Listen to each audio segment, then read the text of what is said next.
J'ai pas un beau souvenir de mon enfance.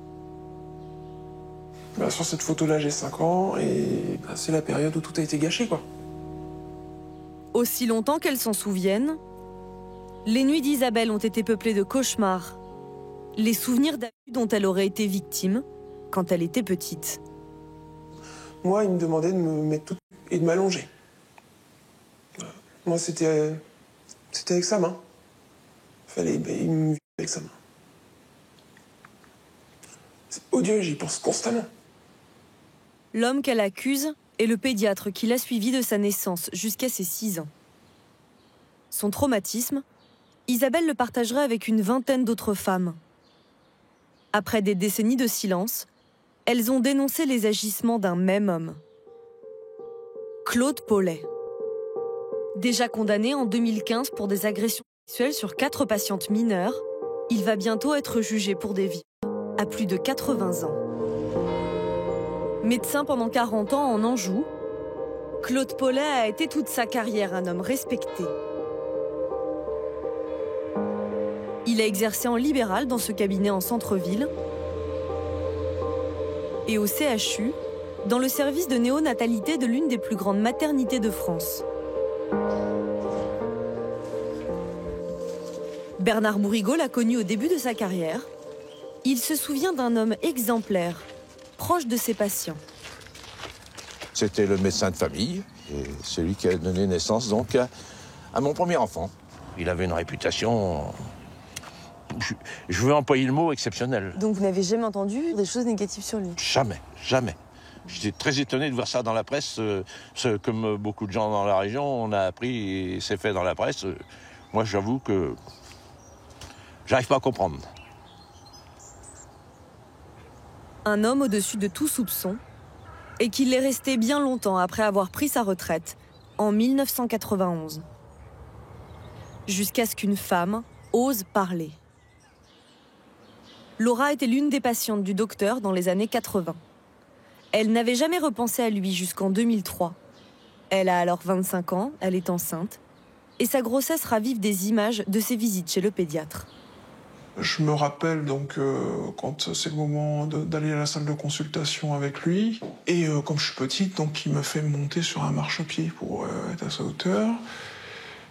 Et il se positionne derrière moi, il me ceinture et il me met une main dans la culotte. Voilà, il est derrière moi et il se frotte en fait. Je revois bien se laver les mains après m'avoir touché. Et puis après, oui, effectivement, après il ouvre la porte et c'est fini, quoi. Après l'auscultation, Laura retrouve sa mère et la secrétaire du cabinet, la femme du docteur Paulet. Moi, je sors, je vois mes parents, maman en l'occurrence. Elle discute avec sa femme. Je revois bien sa femme, par contre, très pomponnée, je revois les ongles bien rouges. Je les revois discuter en confiance, donc moi, j'ai aucune raison de m'inquiéter, en fait. Le bureau du docteur Paulet était installé ici, au rez-de-chaussée de cet immeuble, derrière ses stores. Laura consultait fréquemment parce qu'elle souffrait d'otite à répétition. Le docteur Paulet demandait à Véronique, la mère de la fillette, de sortir de la salle d'auscultation pour qu'il puisse rester dans le silence avec Laura et pratiquer des tests auditifs. 20 ans plus tard, Véronique apprend par sa fille ce qu'il se passait en réalité. Quand on dit que le ciel nous tombe sur la tête, c'est ce sentiment de se dire j'emmène mon enfant parce que mes enfants, chez un bon docteur, en confiance et d'avoir été trompé. C'est puissance 10 le tromper, hein, là du coup. C'est une grande trahison en fait. Avec le soutien de sa famille, Laura porte plainte pour agression sexuelle en 2006. Les enquêteurs la confrontent alors au docteur Paulet. Un face-à-face qui stupéfie Laura. Lui est arrivé en disant qu'on le dérangeait parce qu'il devait partir en Espagne. Mais qu'est-ce qu'il dit en fait? Que c'est des affabulations en fait, que c'est du n'importe quoi et que généralement des choses comme ça quand... oui voilà, sa grande phrase du moment c'était que les gens qui relatent des faits comme ça, c'est c'est que ça leur est arrivé dans leur famille et qu'ils projettent sur quelqu'un d'autre en fait. En 2010, la plainte de Laura est classée sans suite. Le docteur Paulet reprend le cours tranquille de sa retraite. Il se consacre à la peinture, sa passion de jeunesse. Il expose dans toute la région et rencontre un certain succès. Mais Laura n'abandonne pas. Lors de sa procédure, un policier lui a confié que 10 ans plus tôt, une autre patiente avait déjà accusé le docteur Paulet d'agression sexuelle. Une plainte, elle aussi classée sans suite. L'enquête effectuée n'a pas permis d'établir la réalité des faits.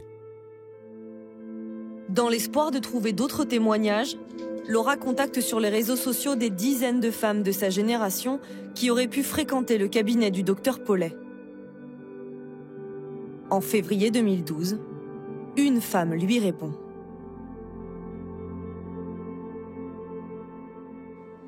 Alors là, c'est la libération en fait. Voilà, là, c'est le point de départ où je me dis, je suis pas folle, mais par contre, là, il va falloir aller jusqu'au bout maintenant.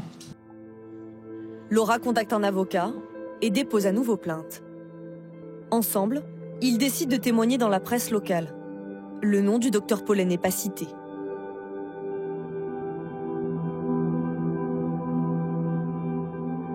Mais dès le lendemain, Jean-Yves Lignel, le chroniqueur judiciaire qui a réalisé l'interview, est assailli d'appels. Ce jour-là, je m'en souviens, j'étais en cour d'assises et mon téléphone sonne et n'arrêtait pas de sonner. Et elles me disent, c'est le docteur Paulet, je le reconnais, c'est lui, c'est lui. Et j'ai des témoignages absolument déchirants de dames qui redisent un petit peu la même chose, qui disent, mais c'est bon, ils ont vécu des trucs difficiles, mais elles redisent encore une fois que le plus compliqué, c'est que ça posait des problèmes de famille qui étaient difficiles parce que les parents, les mères en particulier, ne les croyaient pas. Au total, 13 nouvelles femmes se manifestent. Les accusatrices sont aujourd'hui âgées de 33 à 50 ans. Elles dénoncent à la brigade des mineurs d'Angers des faits similaires sur une période de 25 ans entre 1967 et 1991. Loin d'Angers, à La Rochelle, Ségolène est l'une de ces femmes.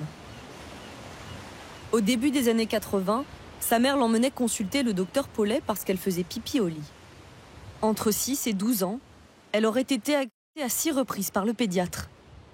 À l'époque, la fillette disait à sa mère qu'elle n'aimait pas ce médecin. Je lui disais que j'avais pas envie d'y aller, ou je prétextais tout ce qui était possible et inimaginable pour pas y aller, en ayant mal au ventre, en faisant des crises de tétanie, en n'étant pas gentille. Et ma mère, travaillant dans le milieu médical, c'est juste impensable qu'un médecin, parce qu'un médecin, c'est un ponte, c'est qu'un médecin puisse faire ça. Pourquoi vous avez jamais porté plainte ? J'ai voulu le faire plein de fois, bien sûr. J'avais envie d'hurler haut et fort ce qu'il faisait. D'ailleurs, même en allant à son cabinet adulte, quand j'ai eu 18 ans, mon permis de conduire, j'ai dû y aller, je sais pas, peut-être 200 fois. Et en fait, je reculais à chaque fois et jamais j'ai eu le courage de franchir la porte parce que je me suis dit, moi, on m'a pas cru. Et je vais aller crier ça, mais les gens vont rire. Ils vont me dire, mais qu'est-ce qu'elle fait, elle est folle, quoi. Ségolène se décide à porter plainte en 2013. Mais pour elle, comme pour la majorité des femmes, les faits sont prescrits. Les poursuites restent possibles pour seulement 4 plaignantes. Claude Paulet est placé en garde à vue. Devant les policiers, il conteste catégoriquement les faits qui lui sont reprochés. Je n'ai pas le souvenir d'avoir fait des trucs comme ça. La personne qui a fait ces déclarations est folle. On ne fait pas de toucher aux enfants de cet âge-là. Et dénonce un complot. Je trouve ça étrange que ça n'arrive que maintenant, comme un paquet. Présenté à un juge, l'ancien pédiatre est mis en examen. Et 2 ans plus tard, en 2015, il est jugé devant le tribunal correctionnel pour agression sexuelle. Maître Rouillet est l'avocat des 4 jeunes femmes. Il se souvient d'une audience douloureuse pour elle. Il est arrivé un petit peu comme on va au salon. pour s'expliquer entre gens bien élevés. Il échangeait avec les magistrats sur un ton badin, urbain, sur sa vie, son œuvre. Alors il nous a beaucoup parlé de ses études, de ses relations. Ça n'a pas beaucoup impressionné le tribunal pour, lorsqu'on arrivait à évoquer les faits, être totalement sec. Là, la mémoire était imparfaite, les situations confuses. Je pense qu'il était dans une situation où, de toute façon, il était socialement impossible d'admettre qu'il avait un problème dans son rapport aux enfants. En première instance, puis en appel, le médecin est condamné à 5 ans de prison, dont 2 ans fermes. Mais sa peine est aménagée et il est laissé libre. Il n'en a pourtant pas fini avec la justice. Une nouvelle fois, la médiatisation de l'affaire déclenche d'autres témoignages.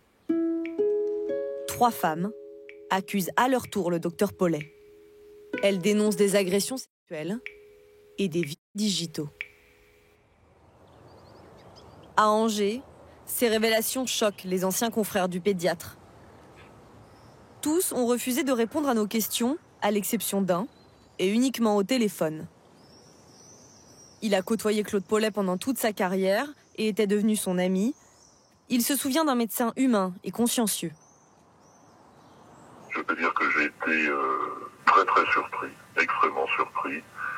Et je suis resté longtemps dans un certain déni. Dans quel état d'esprit vous étiez en sortant de l'audience au premier procès?